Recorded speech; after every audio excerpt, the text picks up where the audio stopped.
Ok. La mia idea era questa. Come un impianto di trasporti che sviluppavo, quando metto in manuale la sezione, quindi da qua, ehm, visto che il problema è se metto in manuale la sezione, vuol dire che io voglio tutto fermo e voglio muovere manualmente un qualcosa o più di qualcosa, noi facciamo sì che tutti gli attuatori ehm, vadino in manuale in automatico, così che non deve stare l'operatore lì a schiacciare questo manuale, se no se ne scorda uno, poi dopo forse non lo scorda perché è stato fatto un bel pannello. Stavo pensando a questo, può essere logico fare una cosa del genere, cioè metto la sezione Sì, manuale, tutti i motori vanno in manuale e poi sarò io che vado sul motore principale a muoverlo avanti e indietro? sì, è logico così. Boh. Quindi lo lasciamo così, non devo fare niente. Se sono in automatico, invece non posso andare in automatico finché la sezione è in automatico, quindi mostro status, non si va in cassa. Altro che possa servire al motore, il motore va avanti e indietro, ha la posizione, ha i comandi e basta. Basta. Basta, salviamo, perché poi dopo qual è la parte più gnocca? E la parte più gnocca è che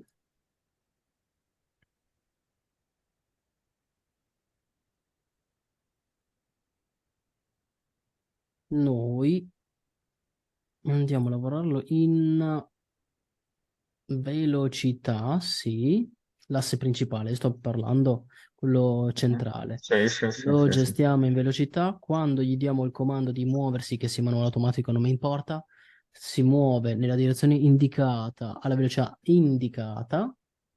Quando gli diciamo di fermarsi perché casomai dobbiamo fare il cambio bobina, la bobina nuova si deve appoggiare leggermente, allora gli diciamo lo stop, tanto abbiamo l'encoder, quindi sappiamo quando fermarlo. In verità possiamo anche comandarlo in posizione, sinceramente. Voi lo comandate in velocità o in posizione? Eh, no, allora, lo comandiamo in che senso aspetta, comandare? Cioè, lui si deve muovere. La differenza è questa. Nella prima, tu gli dai start e stop, alla fine solo lo start, perché lo stop è la conseguenza, Ok, e velocità. Quindi tu gli dici vai avanti a 10 Hz, ipotizziamo. ok, Quando ok. tu, naturalmente, esternamente, in una logica che faremo, comparazione, se l'encoder è in questo range, che si deve fermare, tiriamo via lo start al motore e lui si ferma. La Ah, differenza invece ok, con la posizione è che tu gli dai in pappa la l'encoder. posizione.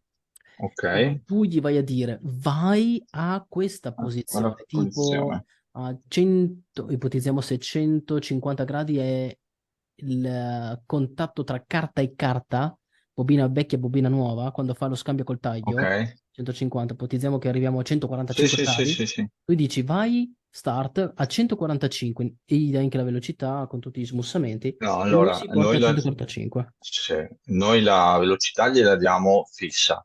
Cioè, adesso non l'abbiamo mai spostata e anche se c'è l'inverter è là, fermo, cioè fermo, è là acceso, però non gli diamo la velocità, non gli diamo riferimenti della velocità sulla rotazione. È sempre quella rotazione là di 46 Hz, 44, che Ok, sia, se non ricordo più. quindi tu gli dai una velocità. Eh, sì, sempre Ok. quella. Poi nel fermarsi dello stop abbiamo altri sensori, però la macchina nuova c'ha l'encoder, quella macchina là c'ha altri sensori, altri bit, ma possiamo farlo con l'encoder Certo, c'è quello tranquillamente. nuovo, quello vecchio. Tu lo vuoi fare in uno Eh. o nell'altro? Possiamo farlo in entrambi i modi.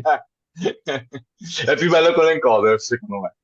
Perché quello con l'encoder, cioè il posizionamento dell'asse, Sì. tu gli vai a dire nell'encoder che ti Quando fa più sei di a 360, 0,360, sì. tu gli dici la rotazione e lui va in posizione, si ferma da Ok. solo e basta. sì, a fare due arresti, fa una marcia, cioè ci sono due marce e due arresti per mettersi in posizione, per dire la verità. Se- Ripetilo questo, se- scusa.